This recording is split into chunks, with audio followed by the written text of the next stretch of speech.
நல்லா வதங்கட்டும். இப்போ தக்காளி வந்து நல்லா வதங்கணும். அதுக்காக ஒரு 2 நிமிஷம் வந்து கடாயை மூடி வச்சிடலாம். மூடி வச்சு வதக்குனீங்கன்னா ஈஸியா வதங்கிரும் ரொம்ப சீக்கிரமா. தக்காளியை வதக்கும் போது நம்ம அடிக்கடி வந்து திறந்து பார்த்து கிளறி விடணும், இல்லைன்னா அடியில் பிடிச்சிரும்.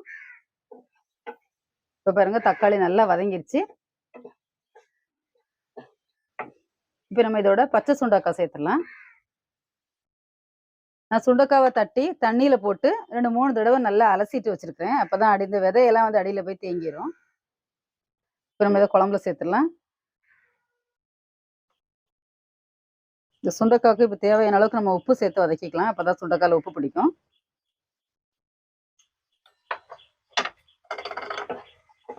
சுண்டக்காய் வந்து ஒரு 5 நிமிஷம் நல்லா வதக்கிடலாம். சுண்டக்காய் நல்லா வதங்கினாதான் வந்து குழம்புல ரொம்ப கசப்பு இருக்காது, டேஸ்ட்டும் நல்லா இருக்கும். இப்போ சுண்டக்காவும் ஒரு 5 நிமிஷம் நல்லா வதக்கியாச்சு, வதங்கிருச்சு. இப்போ நம்ம இதோட புளி தண்ணீர் சேர்த்துடலாம். நான் வந்து ஒரு நெல்லிக்காய் அளவு புளி எடுத்து வச்சிருக்கிறேன். உங்களுக்கு புளி